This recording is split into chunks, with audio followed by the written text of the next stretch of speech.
जी अस्सलाम वालेकुम and welcome to rise and shine on 365 news.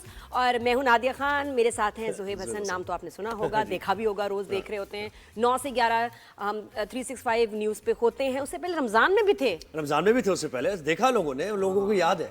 फिक्र ना करें, अब याद है 4 से 6 हाँ बिल्कुल। अब्बा मेरे देख रहे हैं, कह रहे बेटे आजकल शो नहीं तुम्हारा आ रहा है। मैंने कहा नहीं अब्बा, वो मॉर्निंग में शिफ्ट हो गया, रमजान के लिए था। अच्छा, कह रहे मैं जब लगाता हूँ इश्तिहार लगे होते हैं। हमारा चैनल इतना सक्सेसफुल है माशाल्लाह कि हर वक्त इश्तिहार और मशहूरियाँ चल रही होती हैं। क्या करें, बीच बीच में हम भी कभी कभी आ जाते हैं।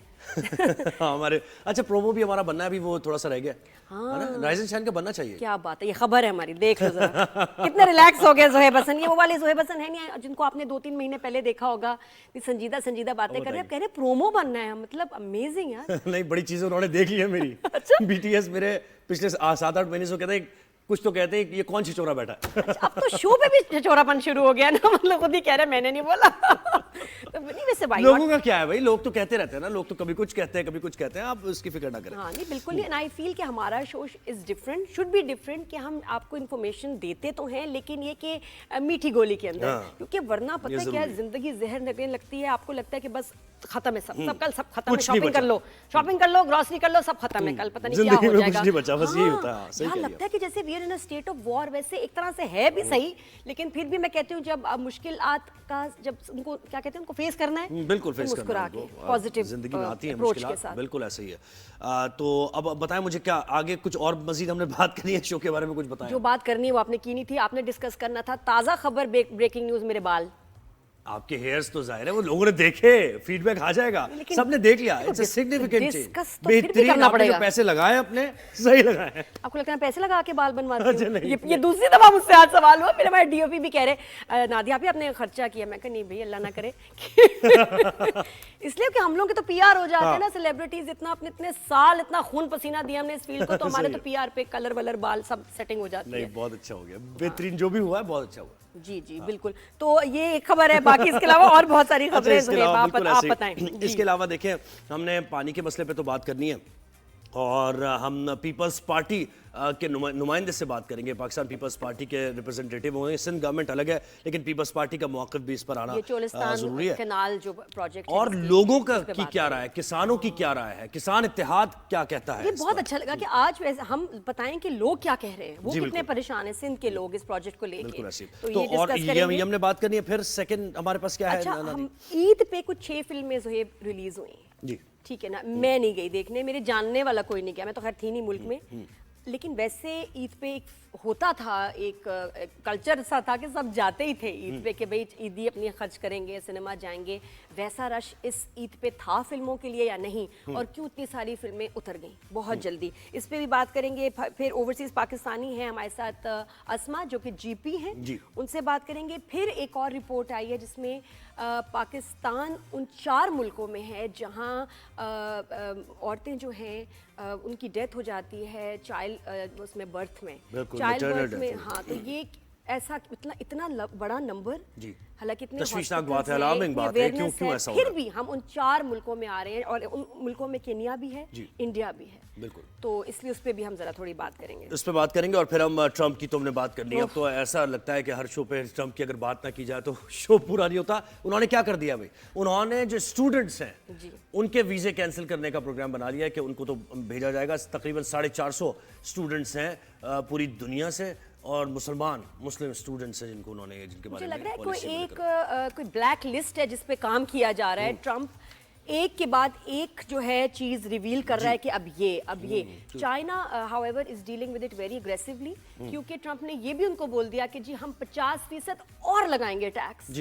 तो China is like what the hell, ठीक है देखेंगे। उन्होंने कहा कि मैं 100% से भी ऊपर चला जाऊंगा अगर आप इतना लगाएंगे। तो असल में तो देखो ना कि आपकी 2 सबसे पावरफुल नेशंस जो है चाइना और यूएस, अभी इस वक्त दे आर एट वॉर।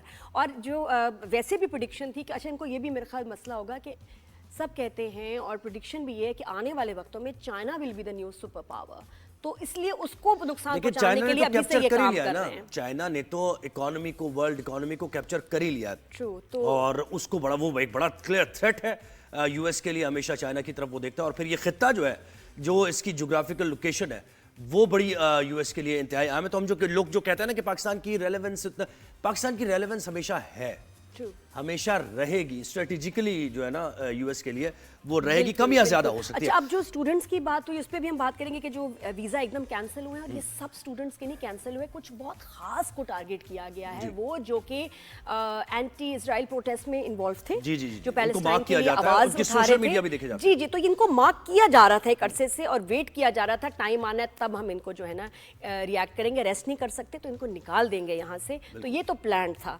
इसके अलावा पाकिस्तानी स्टूडेंट्स भी उसमें कुछ हैं। पाकिस्तानी स्टूडेंट्स भी उसमें हैं। और देखिए गजा, अच्छा गजा भी हमने नादिया कोशिश करेंगे कि आगे जो हम शोज कर रहे हैं उनमें गजा की सूरत हाल भी बताएं, क्योंकि देखिए नेतन्याहू और डोनाल्ड ट्रंप के दरमियान जो एक मुश्तरका प्रेस कॉन्फ्रेंस भी हुई, तो उसमें तो बड़ी कोई यानी हॉरेबल सी उनकी कोई पॉलिसी नजर आ रही है गजा को लेकर, और फिर मिडिल ईस्ट भी और सारी चीजें। तो नेतन्याहू रुकने का नाम नहीं ले रहे, और अब दोबारा सपोर्ट ट्रंप की तरफ से उनको मिल गई है। बिल्कुल, बिल्कुल, तो ये बहुत ही बातें ज्यादा हैं। मैसेकर हो रहा है वहां पर जी, गजा। और अभी तो किस तरह आप अफेक्ट होंगे इन सारे टैक्स के मामलात को लेके, हर कोई अफेक्ट होगा। मैं तो वो बच्चों को देख रही थी, मेरी बेटी कह रही मामा मेकअप महंगा हो गया, तो ऐसे वो अब शेल्फ से हट रहा है फौरन फौरन, क्योंकि मेकअप उनकी जरूरत है, अमेरिकन ब्रांड्स बड़े मकबूल हैं, तो फौरन लोग मेकअप खरीद रहे हैं। अच्छा, मिडिल ईस्ट में वैसे हमने उनके मुझे बताएं टैक्स के नंबर्स कोई ज्यादा तो नहीं है उधर, उनके इतना नहीं टैक्स बढ़ा है नहीं क्योंकि लगाया। ज़ाहिर है वो एक बहुत क्लोज है यूएस से, तो उनके नंबर से इतना टैरिफ उनका नहीं बढ़ा है। और मुझे लग रहा है इसमें इलॉन मस्क का बहुत बड़ा हाथ है कि ये जो ये मशवरे दे रहे हैं ट्रंप को, क्योंकि एक तो दे आर बेस्ट फ्रेंड्स, और उससे तो एलन मस्क को भी मैं कहती हूँ कि झटका लगेगा, क्योंकि टेस्ला इस वक्त आपकी इस वक्त जो सबसे पसंदीदा दुनिया की गाड़ी थी, इस वक्त सब इसको उससे नफरत कर रहे हैं, और जो लोग चला रहे हैं ना बाहर के मुल्कों में, उनको कह रहे हैं कि why you driving a Tesla, बिल्कुल ऐसे। टेस्ला को खरीदना लोगों ने बंद कर नादिया, दिया। अब हम इस पर जरूर बात करेंगे, ट्रंप की जो पॉलिसीज हैं उनको लेकर क्या तशवीश है दुनिया में। अच्छा, हम अपने पहले सेगमेंट की तरफ बढ़ते हैं, पानी के मसले पर हम बात करें, मुसलसल हम बात करें। आप ये देख रहे हैं पिछले 2 शो से भी हमने बात की है, और हम ये जानने की कोशिश कर रहे हैं कि क्यों सिंध के बारे में या सिंध की जो कंसर्न्स हैं उनको नहीं सुना जा रहा है, सिंध के हारियों का जो मसला है। तो हमने आज के शो में हमारी टीम ने कुछ सिंध के हारियों से भी बात की है, आम लोगों से भी बात की है कि वो इस मसले को कैसे देखते हैं और पानी कितना उनके लिए अहम है। पहले वो आप देखिए, उसके बाद पीपल्स पार्टी के जो नुमाइंदे हैं वो हमारे साथ होंगे और पानी के मसले पर मजीद बात होगी। देखिए जरा। हमारे यहाँ जो ये अभी मसला चल रहा है सारी सिंध में, ये सारी सिंध को बंजर बनाने की तैयारी हो रही है, ये कैनाल निकाल रहे हैं दरिया सिंध से। तो अभी ये जो इस साल ये जो हमारी गंदम आपको नज़र आ रही है, ये जो गंदम हुई है ये भी हमारे ट्यूबवेल के पानी पर हुई है। ये जो है गंदम अभी की है, इसमें जो है पानी नहीं आता है। यहाँ जो है सारियों का होता है फसल, उसमें भी पानी नहीं आता है। हम लोग कहाँ जाएंगे? ये जो कैनाल निकाले जा रहे हैं ये किस वजह से निकाल जा रहे हैं? ये तो जुल्म है ना, न्याज ज्यादती है। सिंध हमारी अपनी है, ये पानी नहीं आएगा तो हम तो किसान भूखे मर जाएंगे। ये तो सीधी सी जाती है। पहले ही यहाँ पे पानी बहुत कम है और ऊपर से कैनाल बन रहे हैं तो पानी बिल्कुल भी नहीं है। अभी जो नहरें बना रहे हैं अभी तो पानी नहीं आएगा ना, बिल्कुल नहीं आएगा। हम तो रोड पे आ जाएंगे, हम रोड पे आ जाएंगे तो क्या खाएंगे क्या पिएंगे? हम जो है ना चीखें मार मार के थक गए हैं, कोई सुनने वाला नहीं है, कोई देखने वाला नहीं है। हमारी देखो ज़मीनों का अभी ये हशर हुआ है, नहरें बनेगी तो और क्या बनेगा हमारा। जो ये कैनाल बन रहे हैं इनको ख़त्म किया जाए, सिंध को पूरा पानी दिया जाए, जैसे हमारे ज़मींदार भाई और पाकिस्तान खुशहाल हो सके। हमारे जो पीछे वाले जो शहर हैं जैसे बद्रीन हो गया, ठट्टा हो गया, उनमें पानी की इतनी कमी है, जो एक वहाँ के लोग जो रहवासी हैं वहाँ के एक पानी की बूंद के लिए तरस रहे हैं। अगर 6 कैनाल निकाले गए तो उनका क्या होगा? सिंध का अगर पानी बंद हुआ तो सिंध की ज़मीनें जो है बंजर बन जाएगी। अगर ज़मीनें बंजर बन जाएगी तो हमारी नस्लें तबाह हो जाएंगी। 6 कैनाल जो निकाल रहे हैं ये अगर निकालेंगे तो हम रोडों पे आएंगे, बाहर निकलेंगे, और ये काम खत्म करना होगा। गवर्नमेंट से अपील है कि ये 6 कैनालों का काम बंद किया जाए। हम जो है अनाज पे चलते हैं, हमारे जो हारी लोग हैं वो अभी पानी जो नहीं आएगा तो वो कैसे जिएंगे, और वो कैसे अनाज पैदा करेंगे, वो कैसे जो है फसल जो है वो निकालेंगे। इसीलिए गरीब आवाम को बहुत परेशानी है, इसीलिए ये काम बंद किया जाए, गवर्नमेंट को अपील है। जी हाँ, ये है असली पिक्चर। बिल्कुल ऐसे, ये कैसे जिएंगे, कैसे अनाज उगाएंगे, कैसे खाएंगे, तो ये बिल्कुल असली पिक्चर है जो लोग वहाँ के सोचते हैं। ये सादिया साहिबा ने ज्वाइन किया, तर्जुमान से हुकूमत। सादिया साहिबा अस्सलाम वालेकुम, आपने हमें वक्त दिया। क्या आपकी हुकूमती सतह पर अभी तक क्या बात हुई है? पेशरफ्त पानी के मसले पर कोई हुई? आपके तहफ़्फ़ुज़ात को सुना गया? बिस्मिल्लाहिर्रहमानिर्रहीम, थैंक यू वेरी मच। देखिए, प्राइम मिनिस्टर साहब ने चीफ मिनिस्टर साहब से राब्ता किया था। इसाक डार साहब ने भी सिंध गवर्नमेंट के जिम्मेदारान से राब्ता किया है और उन्होंने कहा है कि इस मामले पर बैठेंगे और बात करेंगे, इसके टेक्निकल एस्पेक्ट्स पे भी बात करेंगे। और लेकिन अगर मैं ये कहूँ कि कोई बाज़ाब्ता मीटिंग कॉल हो गई है, सीसीआई के इजलास की कोई तारीख आ गई है, तो अभी तक ऐसा कुछ नहीं। अच्छा, यानी कोई इस तरह की कोई सिग्निफिकेंट कोई पेशरफ्त नहीं देख रही है। जी, वैसे तो बिल्कुल सीएम साहब को फोन किया गया है, इसाक डार साहब ने भी सीनियर मिनिस्टर साहब से राब्ता किया है, लेकिन अगर मतलब कहा जाए कि कोई मीटिंग कॉल हो गई है, इस्लामाबाद बुला लिया गया है इस टॉपिक पे, तो ऐसी कोई बात किसान एहतियाती मुनीर साहब, आपको अगर आवाज़ आ रही है, आप प्लीज़ अपना मौक़िफ़ वाज़े तौर पर खुल कर दीजिए। कितने लोग मुतासिर होंगे और कितना मसला हो जाएगा आपको ज़िंदगी गुजारने में, और कौन कौन से इलाके, जल्दी से ज़रा, क्योंकि वक्त भी हमारे पास अब कम है। जी, मैं आपको बता रहा था कि नवाब शाह से आगे जितना भी एरिया है वो टोटली इससे इफेक्ट होगा, क्योंकि हमारे नवाब शाह के बाद ज़्यादातर एग्रीकल्चर जो है वो सिंध में इसी एरिया में होती है, इसी डिवीजन में एग्रीकल्चर होती है। ये 6 नहरें निकाल रहे हैं और तकरीबन कोई 2 लाख एकड़ आबाद कर रहे हैं। हमारे सिंध में 9 लाख एकड़ काश्त इन 6 नहरों की वजह से मुतासिर हो जाएगी। ये मैं आपको 9 लाख एकड़ बता रहा हूँ। जी, हमारी इस 6 नहरों की वजह से मुतासिर हो जाएगी। ये पानी जो है ना जो है भाई, हमें जो है अंग्रेज दे के गया था। सिंध दरिया सिंध सूबे का हक था, अंग्रेज ने ये सारा पानी हमें आबादकारी के लिए दिया था।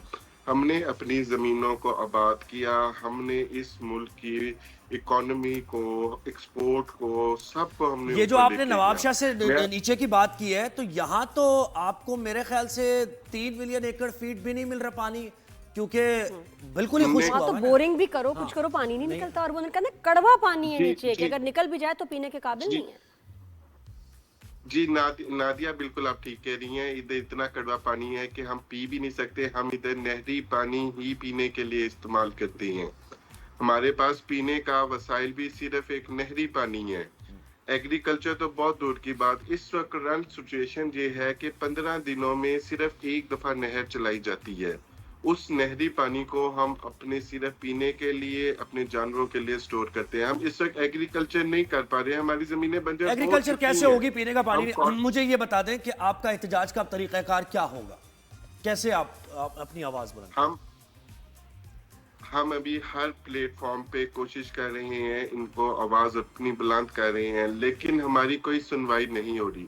अगर हमारे साथ यही सलूक, यही रवैया रखा गया तो हमें मजबूरन सड़कों पे निकलना पड़ेगा।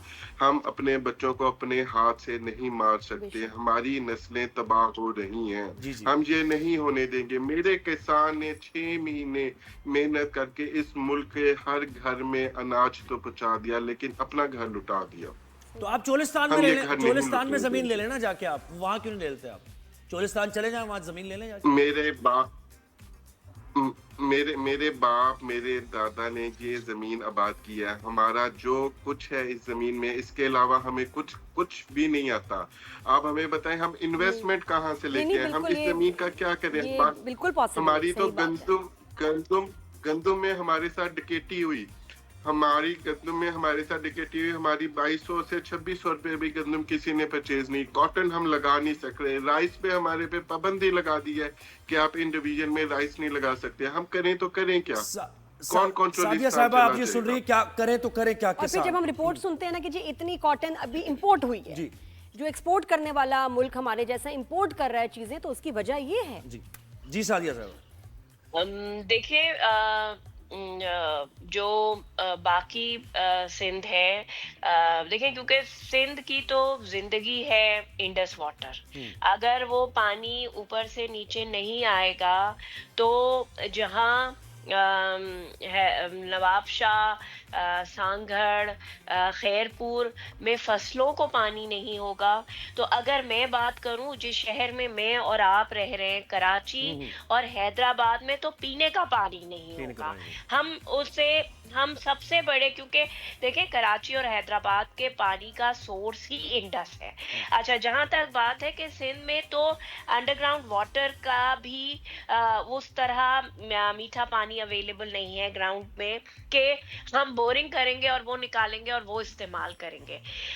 तो इसीलिए बार बार पाकिस्तान पीपल्स पार्टी का ये मुतालबा है कि fill for prime minister executive order के थ्रू इस मंसूबे को खत्म करें, वरना देखें अभी ये सूबा सरापा एहतजाज है, अभी अवाम पहले ही सड़कों पर निकली हुई है। तो प्राइम मिनिस्टर को सोचना चाहिए ऐसा कोई मंसूबा जो कि प्रेसिडेंट ने भी कहा है कि फेडरेशन को नुकसान पहुंचाए, वो मुझे लगता है कि तो सिंध हुकूमत का ऑफिशियल मौक़िफ़ है कि एग्जीक्यूटिव ऑर्डर के जरिए और ये फौरन अनाउंसमेंट होनी चाहिए। जब तक ये अनाउंसमेंट नहीं होगी तब तक लोगों में फ्रस्ट्रेशन, एग्रेशन, स्ट्रेस रहेगा। तो ये सोच विचार जो भी करना है जल्दी कर लें, क्योंकि हालत यहाँ बहुत बुरी है, बहुत खराब। मुनीर साहब बहुत शुक्रिया, आपने हमें वक्त दिया और किसानों का मौक़िफ़ सामने रखा और तर्जुमान सिंध हुकूमत भी हमारे साथ थी। तो ये है सारा सही। ब्रेक लेते हैं, ब्रेक के बाद वापस आएंगे तो और भी बहुत कुछ है। राइज एंड शाइन में 365 न्यूज़ के अलावा कोई चैनल नहीं देखना, क्योंकि यहाँ बहुत इंफॉर्मेशन और एंटरटेनमेंट है। कहीं जाइए।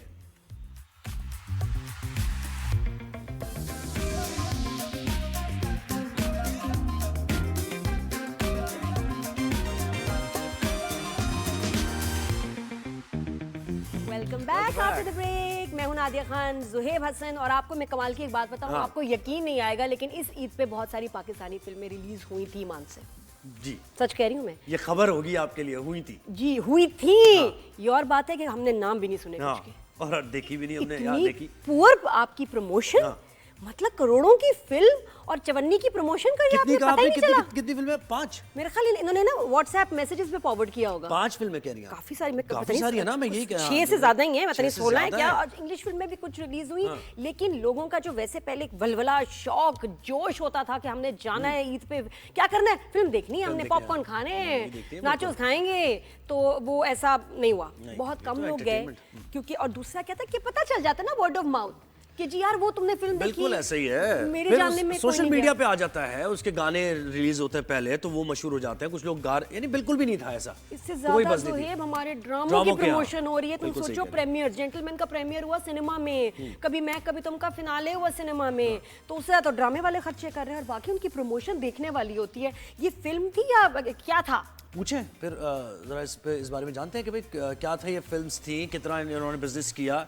क्या थोड़ा बहुत यानी 5% भी अपना जो इन्वेस्ट किया था वो निकाल पाया? कबीर फिल्म की प्रोड्यूसर जो हमारे शो पे आई थी भी 2 दिन पहले, वो तो बता रही थी कि 3-3.5 करोड़ की फिल्म बनी, 50 लाख हुए हैं अभी तक। 50 लाख अभी तक हुए हैं। तो कौन है हमारे साथ नादिया? कामरान जावेद। कौन होगा? मैं कह रही किसमें दम है जो नहीं है कामरान जावेद हमारे साथ आपके पास। जी प्लीज कामरान, तकलीफदेह मौजू है लेकिन कोई बात नहीं, फिल्म क्रिटिक है, बहुत अच्छा लिखते हैं फिल्मों के बारे में। जी कामरान फरमाइए। आप भी ऐसे चुप हो गए जैसे हमारी मूवीज बिल्कुल खामोशी से निकल गई। कामरान आपका काम भी सही नहीं चल रहा होगा। जब फिल्में आएंगी तो क्रिटिक बनेंगे ना, क्या रिव्यू दे। हमारा काम नहीं सही जा रहा। देखिए अब तो मुझे हो गए 22 साल लिखते हुए, तो जितनी हिम्मत थी काफी हद तक टूट गई है।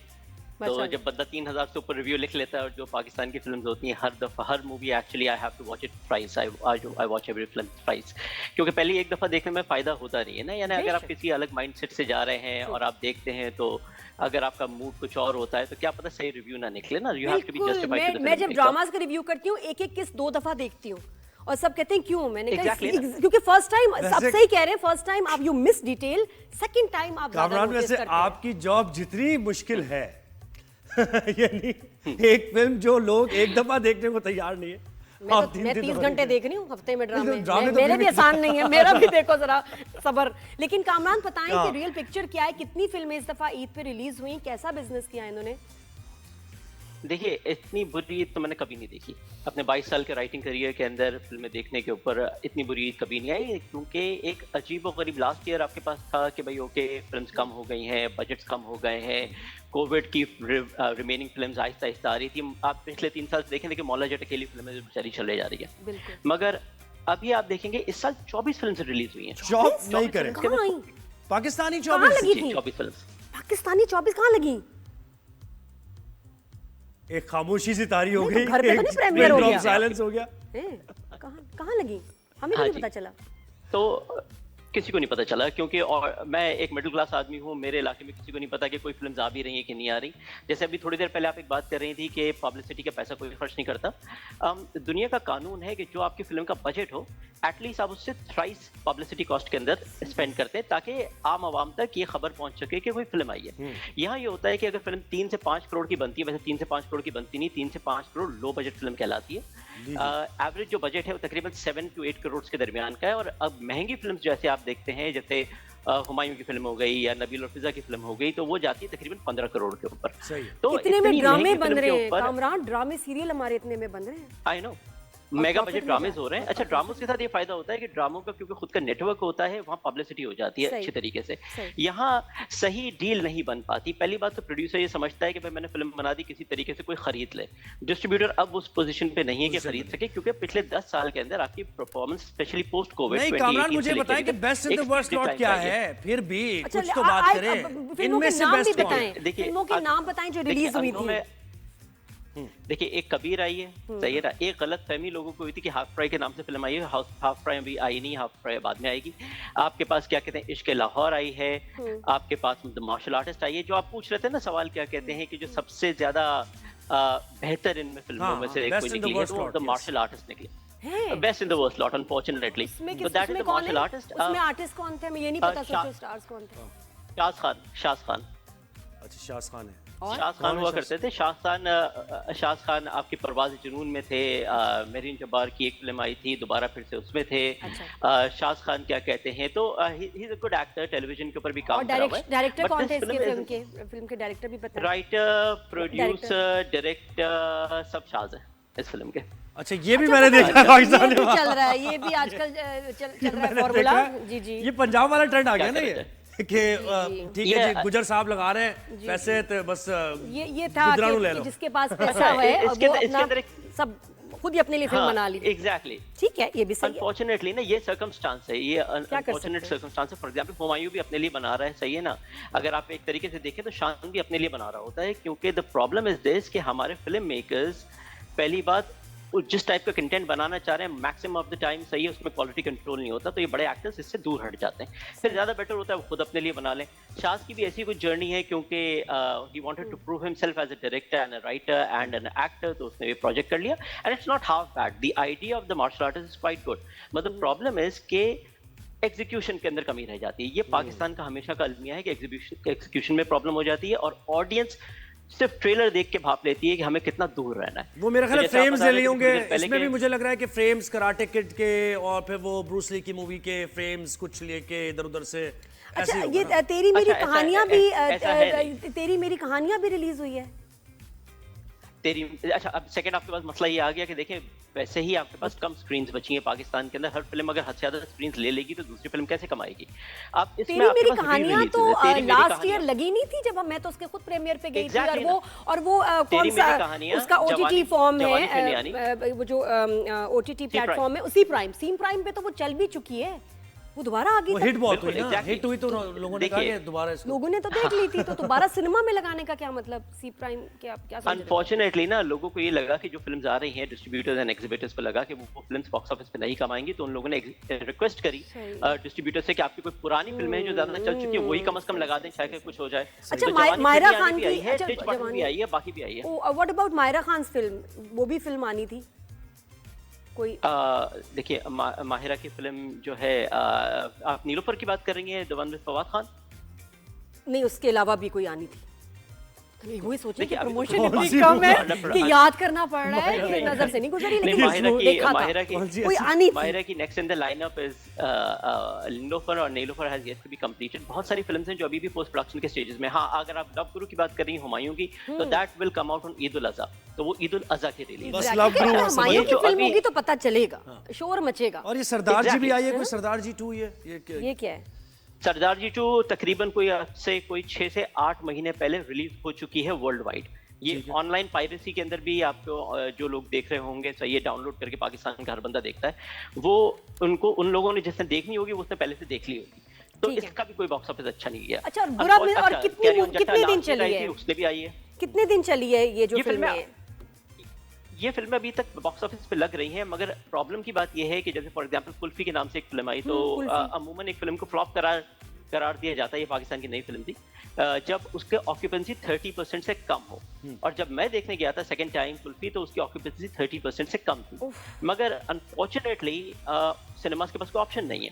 ये फिल्म्स आई हुई हैं, कम से कम इनको चांस दे रहे हैं, एसी की कूलिंग एंजॉय की हो, एसी की कूलिंग एंजॉय की हो, नाचोस और पॉपकॉर्न खा के आ गए। जब हाउसफुल होता है तो एसी पॉपकॉर्न बहुत महंगे आजकल खाए नहीं जा सकते, और पता खराब भी हैं, क्योंकि कुछ जगह तो मैं देखा सौगी से भी होते हैं। खैर छोड़ें, लेकिन मुझे ये पता है what about the English films?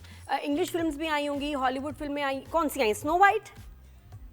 Snow white, Minecraft, सही है, ये मूवीज आई थी। सबसे अच्छा जो बिजनेस गया है एक्चुअली अभी तक, क्योंकि पाकिस्तान में कोई एक्चुअल लेजिटिमेट तरीका नहीं है box office numbers accurate news press या न्यूज़ मीडिया के पास पहुंचाने का, तो हम सिर्फ अज्यूम कर सकते हैं। मगर the best performing film is a film called Al महरूम।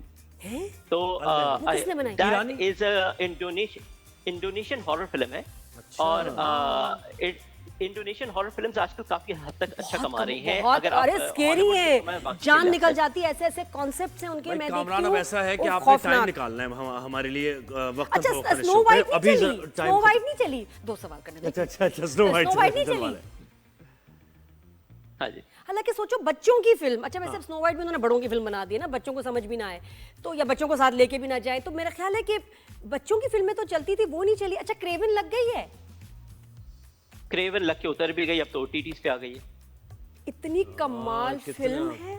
मार्वल का वो हीरो जो कि हंटर होता है, मैंने जहाज में देखी फिल्म, सोचो जरा, सिनेमा में नहीं देखी, फ्लाइट में देखी। What a film! उसमें आपके कुछ सीन्स हैं जो बच्चों को भी बड़े पसंद आएंगे, और मैं तो फैन होगी क्रेवन की। ब्रेक लेना है, ब्रेक। हमारा मसला मैं बताऊं, हम मूवीज नहीं देखने जा रहे। कामरान, हम भी मूवीज देखने नहीं जा रहे, हमें भी कोई प्रॉब्लम हो गई। कामरान, आप ऐसा करें, आप मूवी देखने जाएं, बिल्कुल हो गई है। आपसे दोबारा हम कांटेक्ट करेंगे। कामरान, ये कल मिलो भाई, शो पे दोबारा मिलो, ये बहुत सीरियस बात है।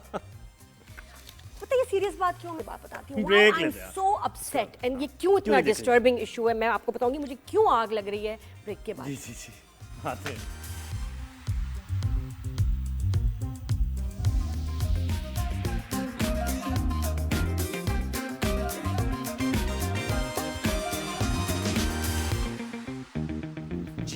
Welcome back to rise and shine. और नादिया, मैं इतनी देर से कह रहा हूँ कॉफी पिए, थोड़ा रिलैक्स हो, कोई बात नहीं, कुछ नहीं होता ना, कुछ चीजें सिनेमा रिवाइव कर जाएगा। कुछ चीजें जो आप अपनी आंखों से देखते हैं ना, किसी चीज का रिवाइवल होना, उस रेवोल्यूशन का हिस्सा होना, और उसका कोलैप्स बाद में तकलीफ होती है। इसलिए मुझे भी तकलीफ हो रही है। 90s में गंडासा कल्चर के अगेंस्ट हम लोगों ने बहुत बड़े बड़े स्टेप्स लिए, और बहुत अच्छे डायरेक्टर्स ने मेहनत करके, फाइनेंस इकट्ठा करके 25-25 लाख लोगों से उधार लेके फिल्में बनाई थी। यानी जीवा वगैरह के दौर की आप बात कर रही हैं? जीवा की बात कर रही हूँ मैं, चीफ साहब की बात कर रही हूँ। इतनी मुश्किल से, I have seen that happen in front of me. नए बच्चे बच्चियाँ आए, रिवाइवल हुआ of romantic films, comedy films, family films.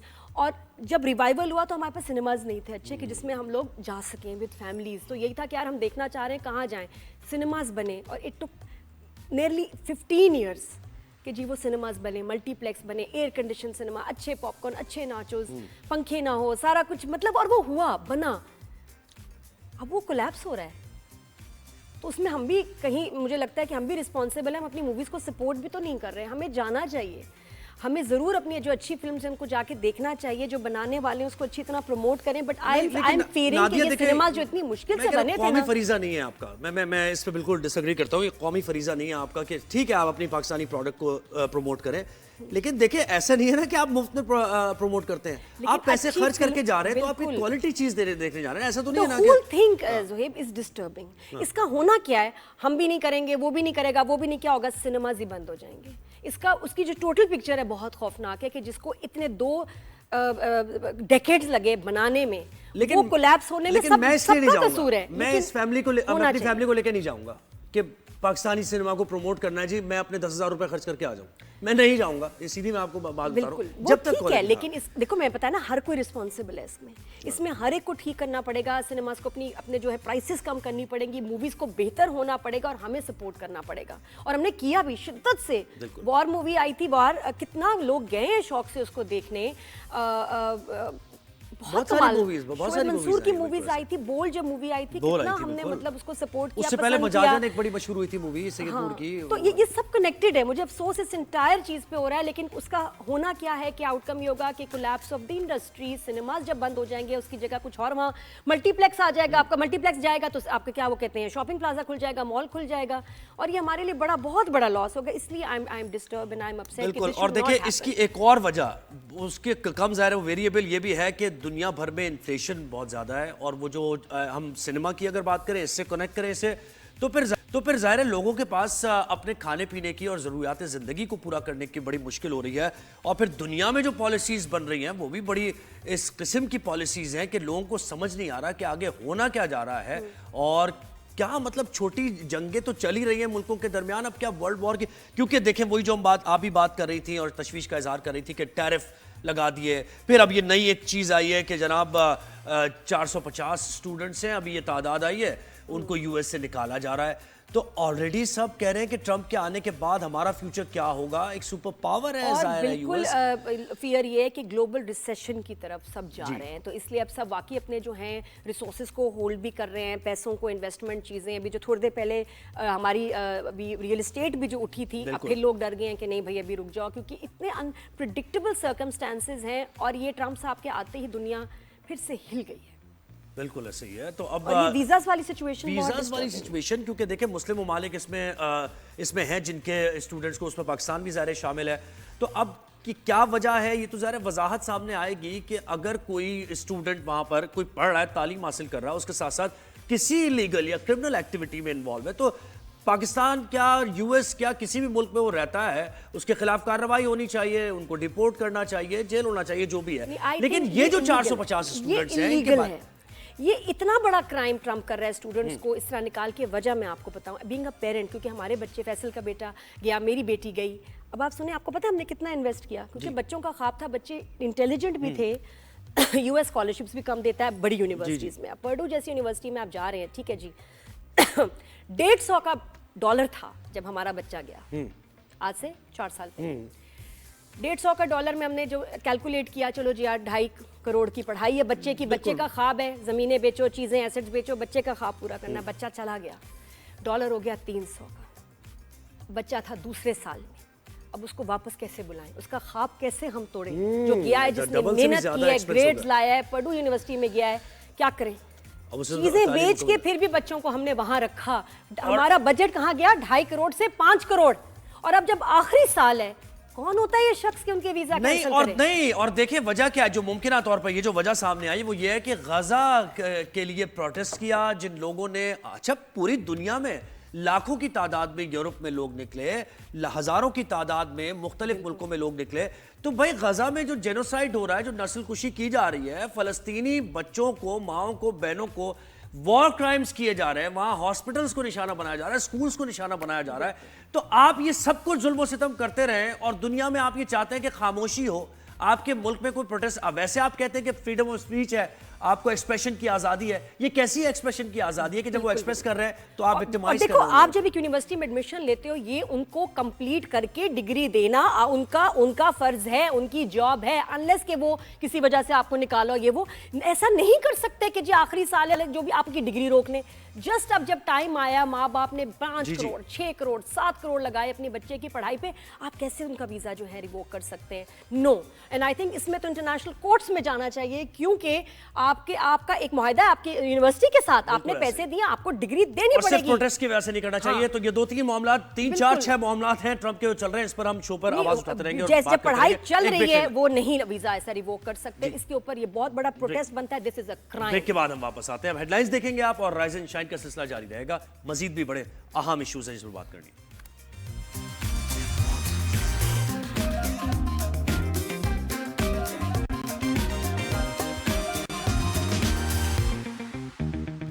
Ji, welcome back after the break. Rise and shine everyone. बातें इतनी वैसे सैड कर रहे हो, उसके बाद क्या शाइन करना, फिर भी जब आप सुबह उठेंगे तो आप शाइन करेंगे, सेहत के लिए अच्छा होता है। तो बातें करेंगे तो हल निकलेगा ना। हाँ, अब वैसे भी हम पता है बात एक और औरतों से रिलेटेड, औरतों के मसाइल से रिलेटेड हम बात करेंगे। चाइल्ड बर्थ में बहुत सारी औरतें जो हैं गुजर जाती हैं। बहुत अफसोस की बात है, और इसमें 4 जो कंट्रीज़ हैं उनकी लिस्ट में पाकिस्तान का भी अब नाम आता है। नंबर 1 पे है नाइजीरिया, इंडिया, और चौथे नंबर पे पाकिस्तान है। तीसरे नंबर का आई एम नॉट श्योर, लेकिन हमने कहा इस पे हम बात करेंगे। डॉक्टर अदीला ताहिर आई हैं हमारे स्टूडियो में। अस्सलाम वालेकुम। अस्सलाम वालेकुम। ठीक ठाक है आप सुनाइए। ये मसरूफ़ तरीन डॉक्टर है, इनसे बात करना मुश्किल ही नहीं, नामुमकिन है। अच्छा, और 12,000 पेशेंट्स इनको ढूंढ रहे हैं। क्या यूएस चली गई थी ना एक्चुअली। ये तो ऐसा है, ऐसे कह दिया जब 12,000 जैसे पता नहीं कुछ गलत उनके साथ हो गया और वो ढूंढते फिरे कहाँ है, हम पकड़े हुए हैं। नहीं, वो बात नहीं है कि डॉन को ढूंढना मुश्किल ही नहीं, नामुमकिन है। 12 मुल्कों की पुलिस उसको ढूंढ रही है। मैंने उस डायलॉग से इसका 12,000 कर दिया आपने। तो नहीं पता ना, सीख जाएगा। क्या बात है, बहुत जल्दी सीख जाएगा। क्या बात है। तो अदीला, ये यूएस से आई हैं, पहले तो वो बताएं कि क्या हालात थे आपके। तो बच्चे भी वहाँ पढ़ रहे हैं। हाँ, एक्चुअली वहाँ पे तो यही है कि जो उनको लग रहा है कि स्टूडेंट्स हैं, ऑब्वियसली वो स्टूडेंट्स वहाँ पे काम कर रहे हैं, वो इवैक्यूएट हो रहे हैं।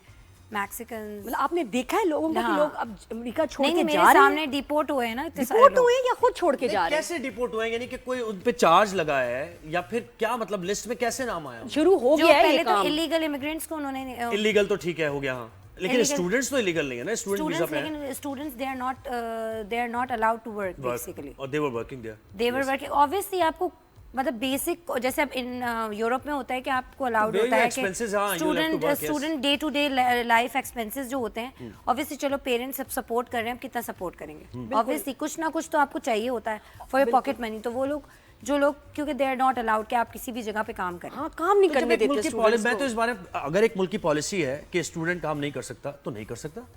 You have to follow that policy. क्या कहते हैं? फेयर नहीं है, बहुत सारे मुल्कों में अनफेयर जो चीज हो रही है वो क्या हो रही है वहां पर, जिस पर तशवीश है? अच्छा, एक तो इलीगल इमिग्रेंट्स जो कि इलीगली वहाँ रह रहे थे, और कुछ थे जिनका प्रोसेस में था। बहुत सारे लोग, इनका सालों से प्रोसेस चल रहा है, क्या उनको भी निकाला है? उनको भी निकाला है। यानी पॉलिटिकल असाइलम, बहुत से लोगों ने ऐसे किया असाइलम हो, या जिनका इलीगल थे लेकिन फिर उसके बाद इलीगल थे, या जिनके प्रोसेसेस विदहेल्ड हुए थे, मतलब और जो जिनमें कुछ कोई वर्किंग नहीं थी। बहुत सारे लोगों को मैं जानती हूँ जिनकी चीजें विदहेल्ड हुई थी, they were dormant for a long time. अच्छा, तो कितनी फैमिलीज ऐसी है पाकिस्तानी जो यहाँ विजिट वीजे पे गई है वहाँ और काम कर रही है, इलीगल है उन्होंने, तो ये क्या मतलब उनके फ्यूचर भी स्टेक पे है? समझे? बिल्कुल बिल्कुल है।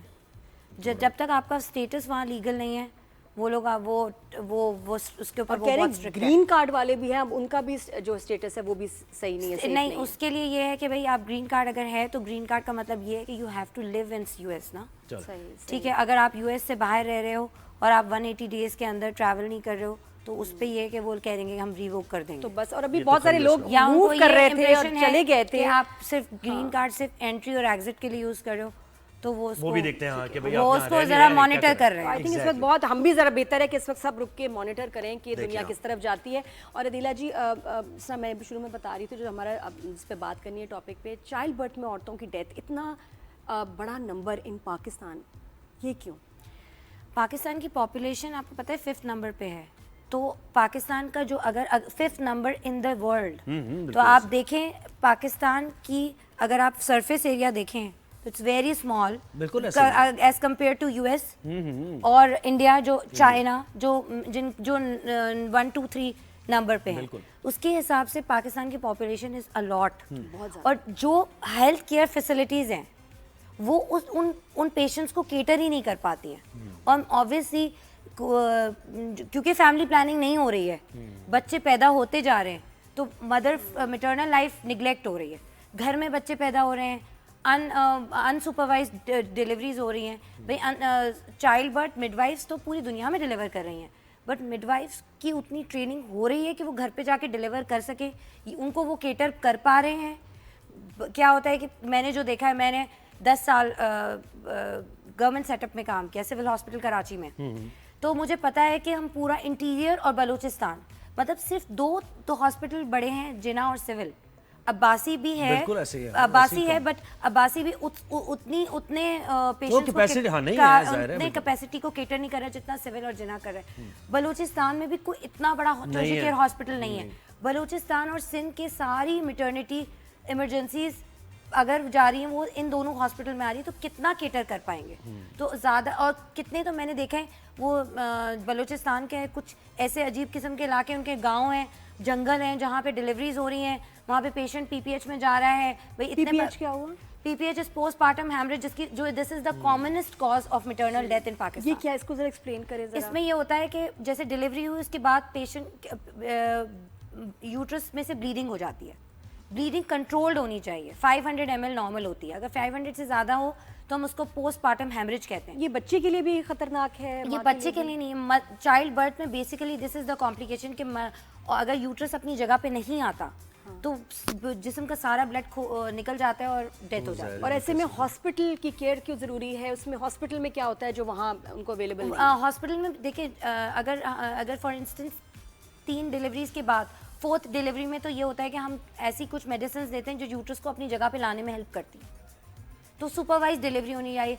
ये सारी मेडिसिन आप पेशेंट को एट होम भी प्रोवाइड कर सकते हैं अगर ये सुपरवाइज्ड हो बाय मिडवाइफ या हेल्थ केयर वर्कर। नहीं, ये जो हेमरेजिंग अगर होती है तो हॉस्पिटल में क्या फिर करते हैं फौरन? हम लोग हॉस्पिटल में उसको देखते हैं, जैसे अगर मैं सिविल हॉस्पिटल की बात करूं तो हम लोग उसको कॉल फॉर हेल्प करते थे, मेडिसिन देते थे, फिर ब्लड ट्रांसफ्यूजन। अगर पेशेंट का कोई कॉज है, यूट्रस अपनी जगह पे नहीं आ रहा तो हिस्टेक्टमी या व्हाटएवर इट इज, यानी कि अगर ऐसा हो जाए मैनेजमेंट होती है। उसको हॉस्पिटल पहुंचना फौरन जरूरी है। और कैसे? अब हॉस्पिटल कहाँ है? कैसे वही बात है ना, इतना मीलों फासला तय करके, फौरन और गाड़ियों पे भी नहीं आते ना बहुत से लोग, तो जो इधर यानी बड़े मुश्किल और से मिनटों घंटों की गेम है, और उसमें अगर नहीं वो बेचारी औरत पहुंच पाई तो सेकेंडरी डिलेज होते हैं। ये 2 डिलेज होते हैं ना, तो प्राइमरी हर एरिया के अंदर एक कोई हेल्थ केयर सेंटर होना चाहिए। बिल्कुल ठीक है, प्रॉब्लम यही है कि हेल्थ केयर सेंटर्स ही नहीं है जो वहाँ पे इमरजेंसी उस वक्त प्रोवाइड करें।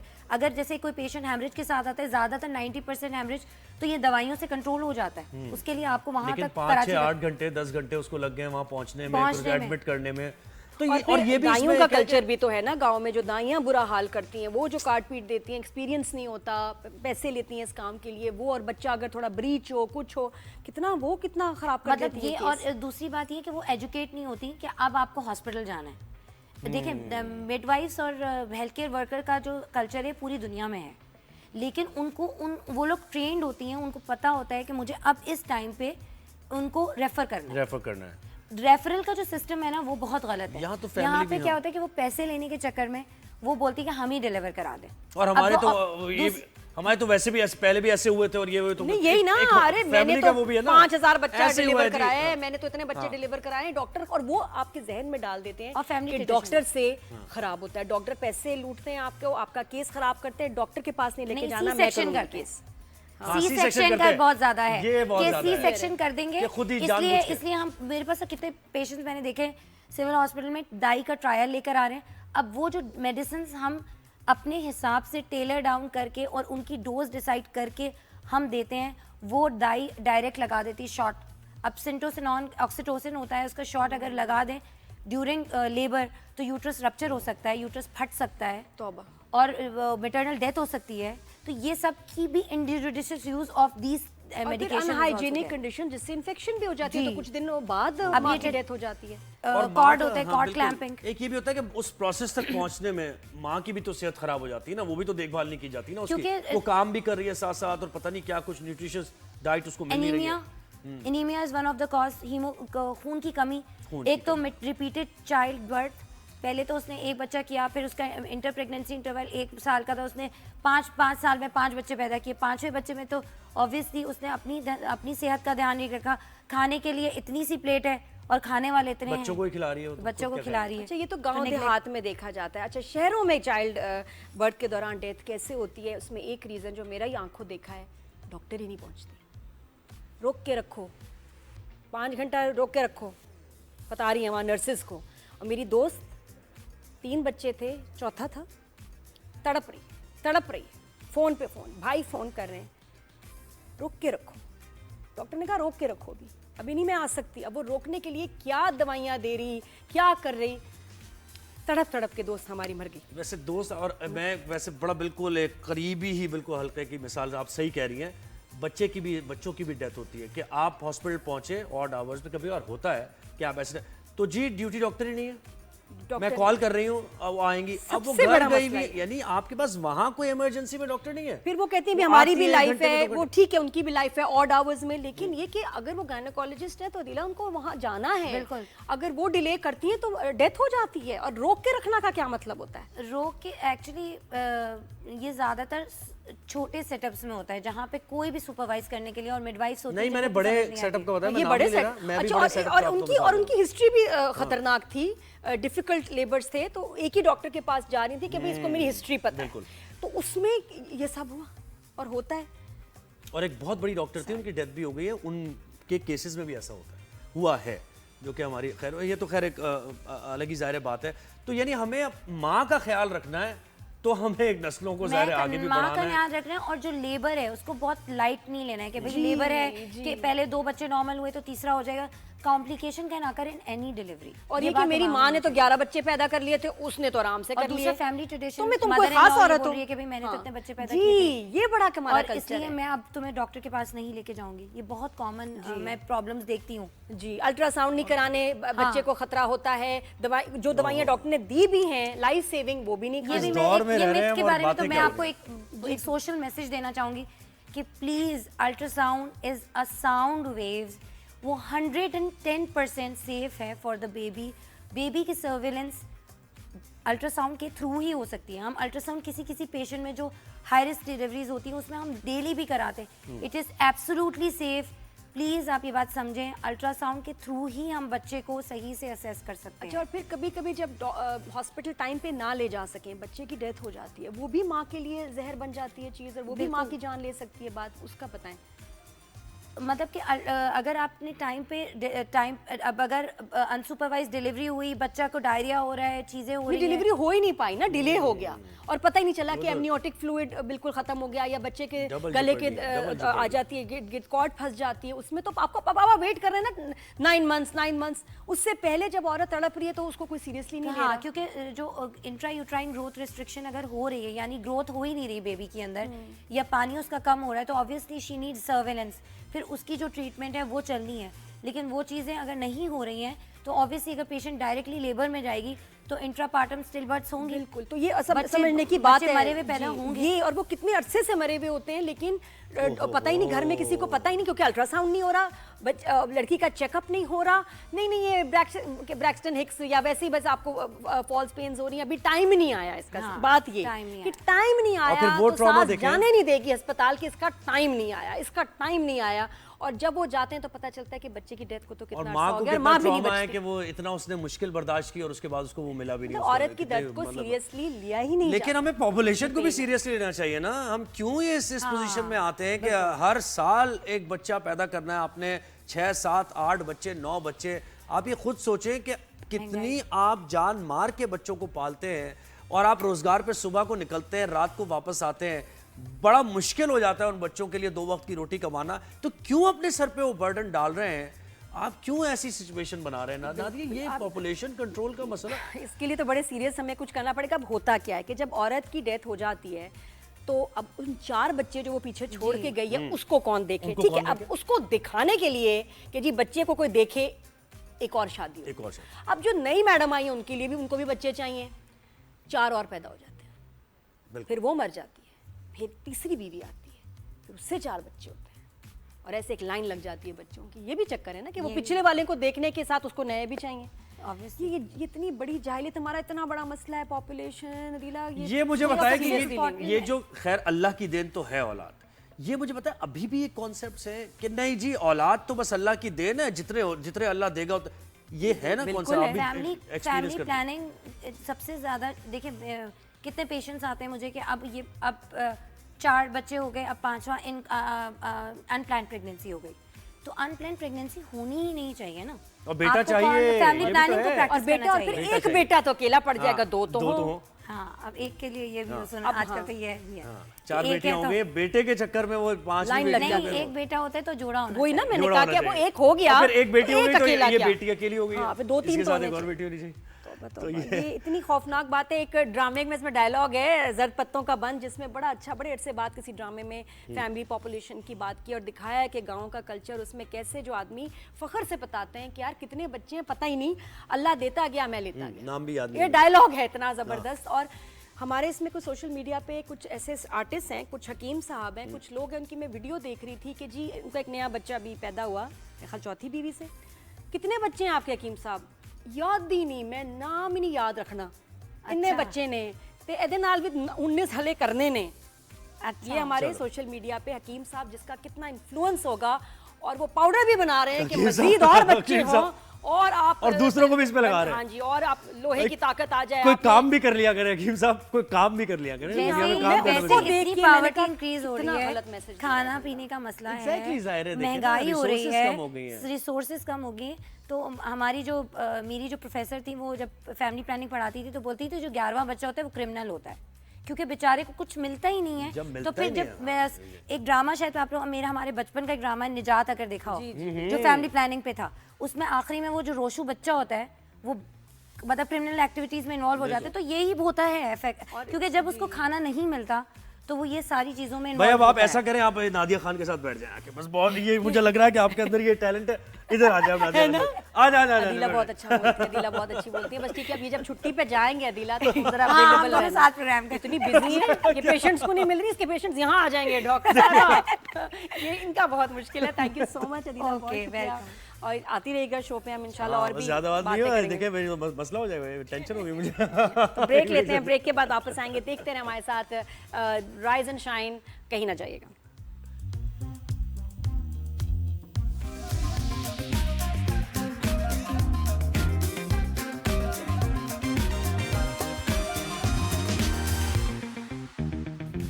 Welcome back to rise and shine. अब हम जरा सी बात करते हैं म्यूजिक। बिल्कुल हमारा म्यूजिक बहुत ही जबरदस्त है। मैं तो सोचूं रिंगटोन भी यही बना लूं राइज एंड शाइन की, बहुत ही पार्टी डिस्को म्यूजिक। देखिए जब आप थक जाते हैं ना तो बहुत सारी चीजें अम्यूजमेंट के लिए, अपने आप को रिफ्रेश करने के लिए म्यूजिक भी है, ट्रैवलिंग भी उसका सबसे बड़ा पार्ट है। आप ट्रैवलिंग करते हैं तो बड़ा रिलैक्स हो जाते हैं, उसके बाद जब काम पर वापस आते हैं तो देखें आप खुद ही फर्क साफ जाहिर है। बिल्कुल, और दुनिया में तो ट्रेंड है, लोग पैसे सारा साल जमा करते हैं, काम करते हैं, और एक महीना तो जाना ही उनको फैमिली के साथ हॉलिडे करने। हमारे यहाँ ट्रेंड कब शुरू हुआ? दुनिया में देखिए ट्रेंड इसीलिए है कि दुनिया में उन्हें पता है कि हमने जितना कमाना है, फिर यानी उसको खाने के बाद गवर्नमेंट हमारी जो है, रियासत हमारी जिसको हम वो समझते हैं, तो जिम्मेदार है सारी चीज़ों की। यानी सेहत की सहूलियात वो दे रहे हैं आपको, तालीम की सहूलियात वो दे रहे हैं आपको, जो आप अर्न कर रहे हैं उससे आप अशिया खुरोनोश यानी जो ग्रॉसरी वगैरह कर लेते हैं, और उसके बाद आपके पास इतना अमाउंट बच जाता है कि आप फिर वीकेंड पर भी इंजॉय करने जाते हैं। और आप सोचो साल के एंड पर भी यूरोपियन ममालिक हैं, वहाँ जो उनके स्पेशल लोग हैं, डिसेबल लोग हैं, उनके जो बेनिफिट्स होते हैं उसमें हॉलीडेज भी होती हैं +1 के साथ। तो ये और इनके केयर टेकर साल में 2 दफा ये वजह है कि वहाँ पर लोग आपको बहुत ज्यादा हशाश बशाश और खुश नजर आते हैं। यहाँ पर लोग जा रहे हैं अपनी फ्यूचर की प्लानिंग में ही और अपना लिवलीहुड के लिए।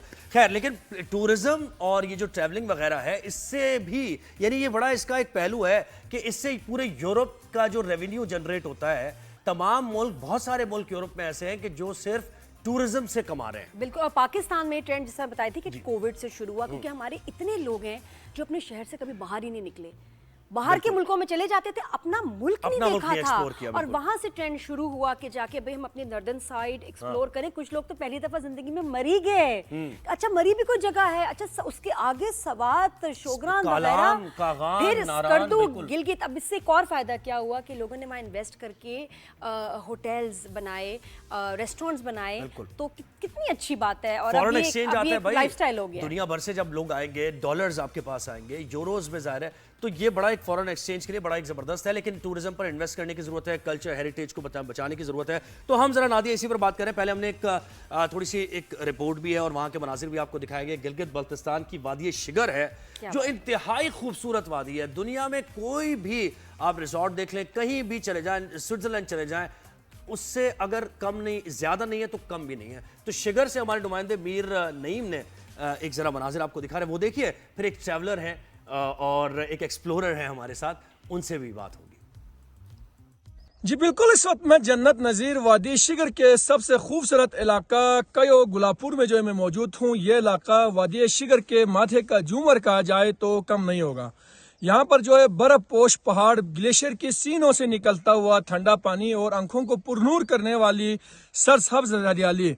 आप मेरा कब में देख सकते हैं जो है दरख्त जो है रंग बिरंगे फूलों से सज गए हैं। कुदरती हुस्न से माला माल जो है वादी गुलापुर टिचो जो है अक्सर सियाहों की मुंतजिर है। जन्नत नज़ीर वादी आज भी जो है हुकूमती और मुंतखब नुमाइंदों की अदम तवज्जो की वजह से बुनियादी सहूलियात से महरूम है। इस वक्त हमारे साथ यहाँ के कुछ लोकल जो है इलाका मकीन हमारे साथ मौजूद है। हम इनसे जानते हैं कि इतना खूबसूरत और प्यारा इलाका होने के बावजूद सियाह यहाँ तक क्यों नहीं पहुँच पाते। जी अल्हम्दुलिल्लाह, यहाँ गुलापुर के इलाके टू जो बहुत खूबसूरत आबादी है। कई भी गेस्ट हाउस भी बनाया हुआ है इधर सयाहों के लिए, बहुत खूबसूरत जगह है। रंग रंग के फूल है, साफ पानी भी है, साफ हवा भी है, सब शादाब पूरा गुलापुर का इलाका है। लोग अच्छे भी है, अखलाकी भी है, हर लिहाज से लोग ये चाहता है कि सैर सयाहत इधर आ जाए। कम से कम कम्युनिटी से मिल के सारा मसाइल को हल करें और जगह को देखें कि ये जगह कैसा है, क्या है।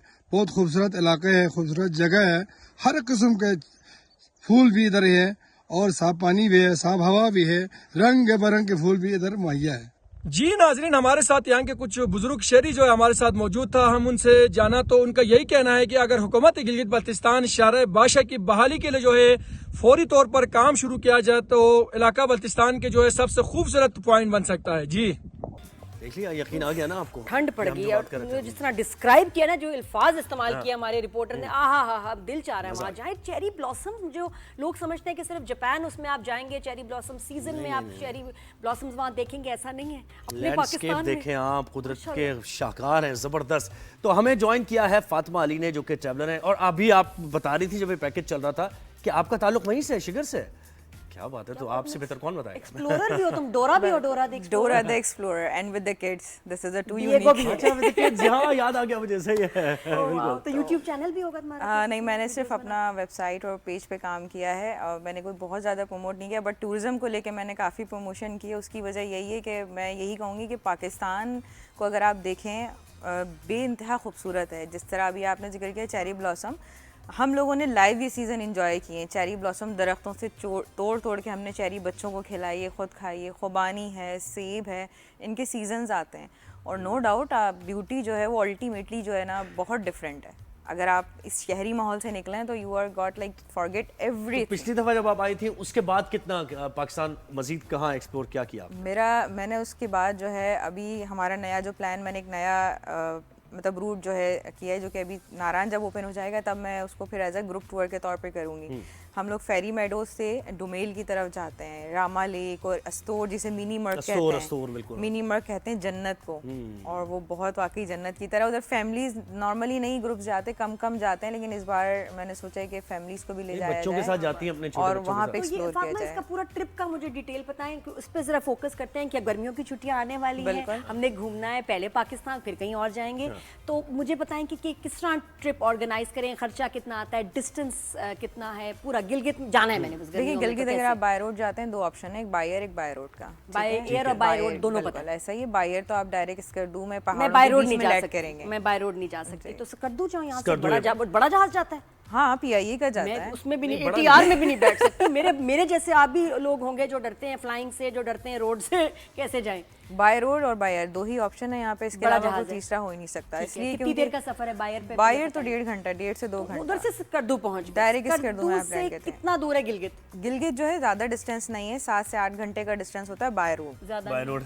क्योंकि देखो वहाँ के बेसिकली यही चीज हम लोगों ने बताने की कोशिश कर रहे हैं कि जो गिलगित से रोड आपको मिलाता है, जगलोर स्कर्दू रोड, वो आए दिन स्लाइडिंग का शिकार रहता है मौसम की वजह से। ठीक है, इसकी वजह से क्या होता है कि ड्राइवर्स को गाड़ियाँ बहुत स्लो चलानी पड़ती हैं, हमें नहीं पता होता अगला स्टेप क्या हो रहा है, फिर मौसम का ध्यान रखना पड़ता है। अभी ये वाला जो टाइम है अप्रैल से लेके जुलाई तक, this is a quite good time. इधर ज़्यादा आपको स्लाइडिंग नहीं मिलेगी इस दौरान, ज़्यादा बारिशें नहीं मिलेंगी, बर्फबारी, एक्सट्रीम वेदर नहीं मिलेगा। लाइक आपके रूट्स क्लियर होंगे, तो जो 7-8 घंटे का सफर है वो आप 5 घंटे में भी कर सकते हैं। और कितना, जैसे नादिया ने पूछा ना कि 5 डे आप ट्रिप कर रहे हैं, मैक्सिमम देखें अगर आप बाय एयर स्कर्दू की तरफ जाते हैं तो 5 डेज का आप ट्रिप आराम से एक्सप्लोर कर सकते पहले हैं। स्कर्दू रुक जाए थोड़ी देर, आप स्कर्दू अगर बायर जाते हैं हो जाए वहाँ, फिर अगले दिन और अगर आप चाहते हैं तो मैं बनाती हूँ कॉम्बो पैकेजेस, कॉम्बो रूट बनाती हूँ। लाइक तुमसे पैकेजेस ले सकते हैं? बिल्कुल ले सकते हैं। कितने का पैकेज है? कौन सा? डिपेंड करता है, इकोनॉमिकली भी है हमारे पास, स्टैंडर्ड भी होता है और फिर हाई क्लास। चलिए स्टैंडर्ड बता दें। स्टैंडर्ड नॉर्मली अगर मैं स्कर्दू की बात करूँ तो इस्लामाबाद से ऑलमोस्ट जो है वो 50 to 60,000 के बिटवीन आता है, जिसमें आपको अकोमोडेशन, इस्लामाबाद से, लेकिन यस इस्लामाबाद से accommodation, transportation, jeep charges, food,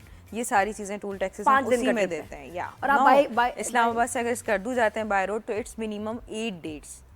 ठीक है, और ये 50,000 पर हेड है। पर हेड। अच्छा 8 डेज पहले, और कितना टाइम लगेगा, कितने घंटों की ये सफर है? ये हम इस तरह नहीं करते, हम रुक रुक के करते हैं। जैसे पहला स्टे हमने नारायण भी ले लिया, अभी नारायण ओपन हो जाएगा तो नारायण की एक अलग कितने घंटे में पहुंचे? घंटे तकरीबन 6 घंटे। 6 घंटे में पहुंचे नारायण। नारायण में ठहरे कितने दिन? नारायण में एक रात आपका नाइट एक रात, और 3 स्टार अकोमोडेशन है, 4 स्टार, 3 स्टार, जीटी रोड से डिटेल में जाओ। जीटी रोड से भी आप जाए, कहीं से भी जाए, आपको टाइम इतना लगना है क्योंकि रास्ता हम काट ही नहीं सकते ना, मतलब जो रूट है उसको हम छोटा नहीं कर सकते। होटल में खटमल वाले बेड नहीं होंगे, अल्लाह ना करे, मैं कभी नहीं देती। मैं लेके आई थी, मैं लेके आई थी। नहीं, और ये ना हो कि लाइट नहीं है, गर्म पानी नहीं आ रहा। नहीं देखें, ये मैं आपको पहली चीज बता दूं कि नारायण और ये अभी भी वो एरियाज हैं जो थोड़े से अनडेवलप्ड हैं। यहाँ पर 1 फेज पे इलेक्ट्रिसिटी चल रही है। अगर आपको कोई भी कह रहा है ना, गारंटी दे रहा है कि 3 स्टार में आपको सारी चीजें मिलेंगी, तो टोटली वो आपसे झूठ बोल रहा है।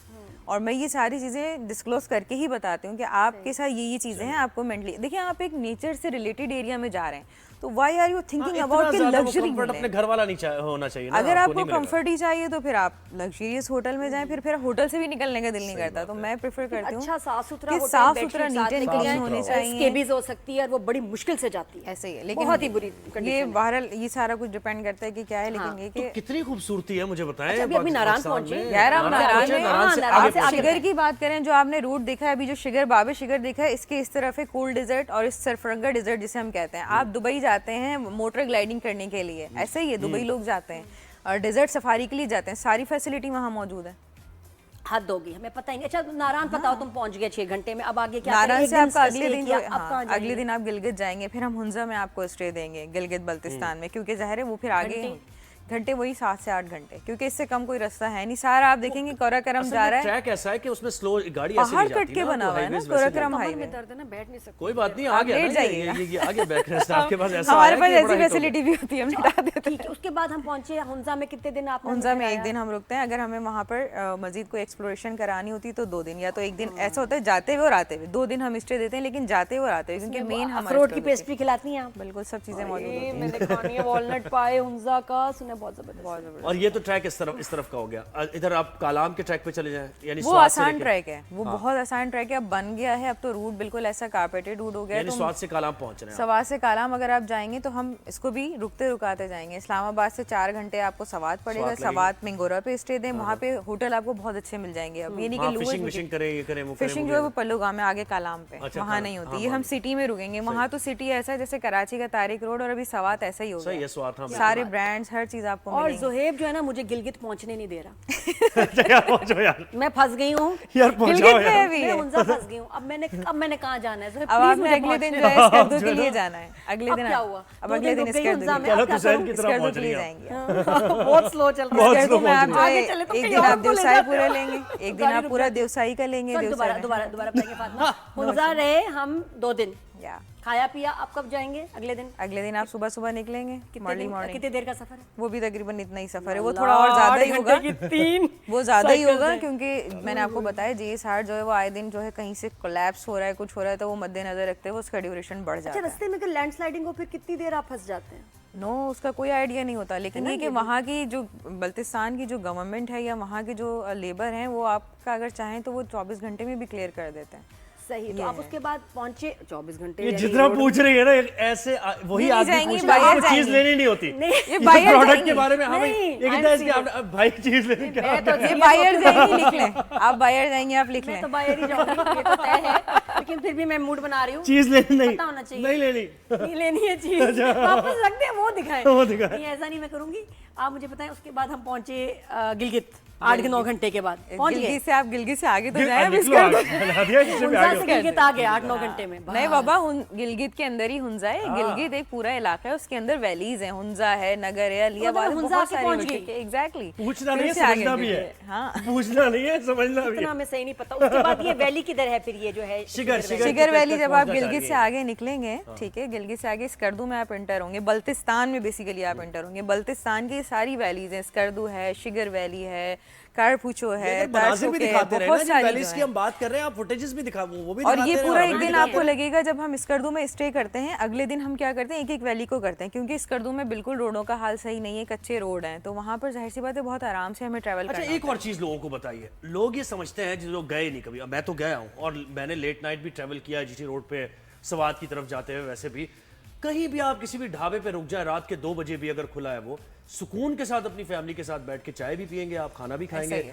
लोग आपको गाइड भी करेंगे। तो लोग यहाँ बैठ के समझते हैं पता नहीं क्या लॉ एंड ऑर्डर की सिचुएशन है, शायद कोई लूटिंग्स हो जाएंगी। ये जरा लोगों को बताएं। नहीं, ऐसा कुछ भी नहीं है। सबसे पहले कि जो नॉर्दर्न एरियाज के लोग हैं, पर्सनली अगर आप कभी अकेले भी चले जाएं, मैं अकेले गई हूँ, अकेले बच्चों के साथ भी गई हूँ, कभी कभी अकेले भी निकल गई हूँ, तो मुझे कभी भी being a female insecurity feel ही नहीं हुई है। सही बात है। मैंने के मेरे पास भाई देखिए, मेरा तो एक काम है कि मैं ट्रांसपोर्टर से भी बात है, अगर कोई अननोन भी आ जाता है तो वो मुझे अच्छे से ट्रीट कर रहे होते हैं कि ठीक है मैडम आप ऐसे जाएं, बहुत इज्जत दे रहे होते हैं कि यार कोई शहर से आया है कोई, मुझे लगता है कि टूरिस्ट कभी कभी जो है ना उनको डिस्टर्ब कर देते हैं। बहुत ज्यादा म्यूजिक, लचरपन के ये भी शुरू हो जाते हैं, लड़के लड़कियां जाते हैं, वो एक और कहानी वहाँ शुरू हो जाती है। और वो बड़े कंजर्वेटिव और हया वाले लोग हैं, वो डिस्टर्ब होते हैं कि देखें हमारी बच्चे बच्चियां यहाँ आए, फजूल हरकतें ना करें। सबसे बड़ी बात ये कि वो लोग बिल्कुल जजमेंटल नहीं है। आप किसी भी तरह की ड्रेसिंग में चले जाएं, आप कैसे भी चले जाएं, बहुत रिजर्व रहने वाले हैं और जज नहीं करते आपको। अच्छा, मुझे जज किया था एक बार सवात के रास्ते में। क्या हुआ, मैं ना उतरी, मरी में आदत है ऐसे हम पकौड़े खा लेते थे, ऑर्डर भी करते थे, साथ साथ खा लेते थे। तो मैं गई, आलू वाले पकौड़े पड़े, मैं थोड़ा सा खाने लगी। मैं कहा जी भाई ये बना दें फ्रेश। फिर मैंने कहा ये आपने दुकान पे क्या लिखा है कि चुगा चुगी मना है?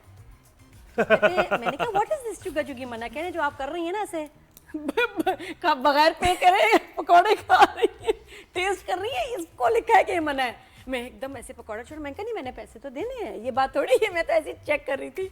लेकिन ये कि हमें एज टूरिस्ट जाके इन लोगों का बहुत ख्याल करना चाहिए। और मुझे एक चीज और बता दें फातिमा कि कौन कौन सी और जगह हैं जो अभी तक अनएक्सप्लोर्ड है, लोगों ने देखी नहीं है? और आप स्कर्दू के अंदर नगमा वैली है जो अभी तक एक्सप्लोर नहीं है, उसमें हाइकिंग भी है। जिस तरह से आपने देखा होगा कि फॉरेनर्स जो होते हैं जब उनके ऑफ होते हैं तो वो इस तरह के ट्रिप लेते हैं, जैसे कैंपिंग हो गई, हाइकिंग वाली हो गई।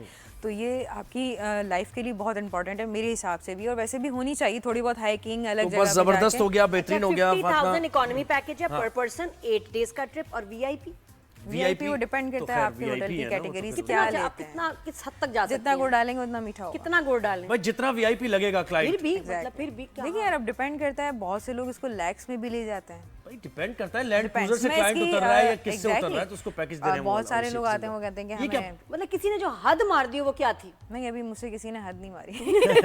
मतलब 2-3 लाख तक हुदूद का तयन आपने किया हुआ है। तयन किया हुआ है क्योंकि उसी में हम अच्छी चीजें प्रोवाइड कर देते हैं ना। तो फिर बस लास्ट बता दें, जो कुछ लोग छोटी गाड़ियों पे चले जाते हैं बच्चों समेत, वो कितना सेफ है? बिल्कुल छोटी नहीं, तो छोटी रिस्की है क्योंकि रास्ते ऐसे हैं ही नहीं कि आप छोटी गाड़ियों पे। और इतने फखर से बताते हैं कि मैं तो अपनी छोटी डिंगी में गया हूं वहां तक। वो उनकी नहीं, उसकी भी मजे की कहानी है। वो चले तो जाते हैं ऊपर, ठीक है, और लोग जाने भी देते हैं। फिर क्या होता है कि टो करके गाड़ी को लेके आना पड़ता है और हज़ारों रुपए देने पड़ते हैं कि यार हमारी गाड़ी। जाना जुना कोई नहीं, लेकिन बस ये कि छोटी गाड़ी, बड़ी गाड़ी, मोटरसाइकिल सब चीज पूछनी है। मुझे तो लगता है कि जितना बहुत शुक्रिया, हाईवे पे मना कर रहे हैं ना कि अब छोटी गाड़ी पे आप नहीं जाएंगे, इसी तरह ये जो पहाड़ी इलाके हैं इन पे भी अब गाड़ियों को रोक देना चाहिए जो बिल्कुल छोटी गाड़ियां, क्योंकि सेफ नहीं है, सेफ नहीं है बिल्कुल आप फैमिली के साथ। तो अब हमें ब्रेक लेना है और ब्रेक के बाद हम ओवरसीज पाकिस्तानी से बात होगी, अस्मा से हम बात करेंगे जो कि जीपी हैं, जनरल प्रैक्टिशनर जिसको कहते हैं दुबई में।